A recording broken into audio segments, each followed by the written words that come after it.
Hi, good evening. In this session, we are going to discussing about the learning. The learning brings either intentional or intentional change in behavior. The ultimate purpose of the learning is the continuation of the process for acquiring the knowledge, for surviving in the present society. We need to learn the new things. We need to update the knowledge. We need to upgrade our skills. So learning is the continuation of phenomenon. It's the continuation of the process. So according to the Stephen P. Robbins, learning is an any relatively permanent change in behavior that occurs as a result of experience. Some of the people they can learn based upon their experience. Some of the people they can learn based upon their qualifications. Some of the people they can learn by the observation. Some of the people they can learn by the experiments. For example, if I want to take the students, those people who are pursuing their MBA, they know how to manage the things in better way compared to other degree holders. Similarly, whenever the person they are moving from one place to another place, they need to mingle up according to the conditions, so that it will take sometimes, but definitely the person they can change their behavior, the person they can change their culture, they can change their attitude according to the situations where they are going to be surviving in the future. So the process of learning, which contains the five elements, one is change, another one it will be the permanent, it will be the acquiring, it will be based upon experience, it is a lifelong process. The change, what we are going to do, which is good and which is bad. So first of all, we need to learn the things, what we are going to do, whether it is a good or bad. The second thing, it will be the permanent. The change in behavior is relatively permanent. So what we are going to do, whenever we are going to adapting the change, we are going to continue with the change. So the change can be acquired based on the experience. The experience which is came based on the experience as well as the observation. So here the people they are having lot of practice, here the people they are having the observation, so that they are going to fail, we are having the experience. So this is the lifelong process. We couldn't say that the learning is a single day activity. This is the time what we are going to learn. So the society will give an awareness how best the people they are going to learn. For example, if I want to take the pandemic situation like in COVID-19, we couldn't estimate in our previous year.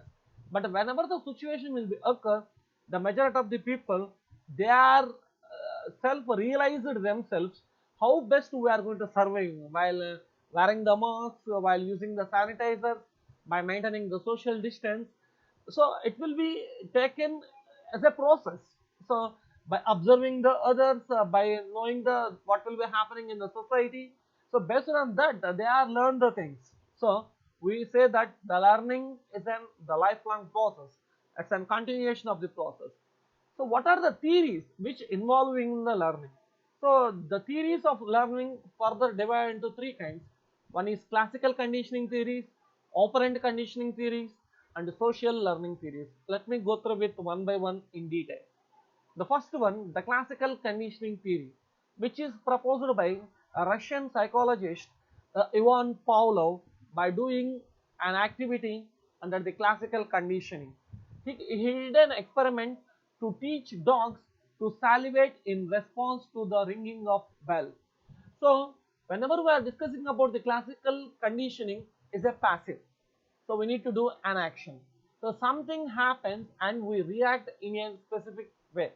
So while you are observing the particular picture, here they are having the four kinds of the conditioning.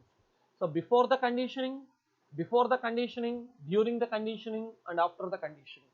So here the Ivan Pavlov, they are putting a meat of bowl in the front of the dog. So immediately the dog itself, they are having the salivation. So it's an unconditional response. Whenever the dog, they saw the meat bowl, they immediately responds. It's an unconditional. For example, whenever we are going to touching a hot plate, immediately we are going to getting back our hand. It's an unconditional response. So it will be same thing for the dogs itself also. Whenever the dog they saw a mate, they are having the salivation in his mouth. Similarly, the second conditioning, he ring a bell. but the dog, they didn't go for the salivation. Without having the salivation, it's a no conditioning response. So while the Ivan Pavlov decides, while putting a meat, parallelly he is ringing the bell. It's an the conditioning salivation. So the dog itself, they are having the salivation unconditionally. So it has been taken from months and months, while the Pavlov, they are doing the same kinds of the activity. While in the fourth thing, after conditioning, without putting the meat bowl, whenever the Pavlov, they are ringing the bell, immediately the dog started for the salivation. This is the conditioned response. So here the Pavlov, what they did, they are tuning the mind of the dog. So while putting the meat, without putting the meat, they are simply ringing the bell. While doing the two things in a parallel manner, putting the meat, along with that he is ringing the bell, and then finally he is ringing the bell without putting the meat, but the dog, they are responding, they are having the salivation. This is what we are going to call it as the classical conditioning. We are tuning the mindset of the people like a dog.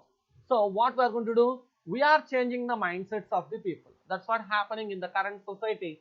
So whenever the new technology they are implementing in the initial stage, the companies, they are putting the lot of advertisement activities. Once the people, they are attracting for these technologies, they are increasing the prices. The second thing, the operant conditioning. The people learn to behave to get something they don't want. This is what we are going to call the operant conditioning. It argues that the behavior is a function of its consequences. The operant behavior means the voluntary or learned behavior in contrast to reflexive or unalarmed behavior. For example, whenever the instructor, they says that if you want to get higher marks, you need to write a correct answers. So he is giving in the front of you as a target. If you want to pass, you need to prepare well. Similarly, those people who are working as the sales personnel in the marketing department, if you want to get the higher income, you need to increase the sales growth. So whenever these people, they are achieving their targets, then only they are receiving the salaries. This is the operant conditioning. We are giving the operation in the front of the conditioning. So we are giving the conditioning operant. The third thing, the social learning. Without operant conditioning, here the people, they are having the self motto. They are having the self realization process. They are learning themselves by observing, by experiment. So individual can also learn by observing what happens to the other people, and just by being told about something, as well as by direct experiences. It's called the social learning. For example, what we have learned comes from watching models, parents, teachers, peers, the motion pictures and television performers, the bosses, and so on. These are the different kinds of the parties where we are meeting in our day-to-day life. So whenever we are meeting the models, whenever we are seeing the movies, we felt that we are the heroes, we are the villains. So the people, they are learning themselves by observing the society, by experiencing themselves. So this is what we are going to call the social learning. Hope you guys, you understand what is learning and what are the theories which is involving the learning. Thank you.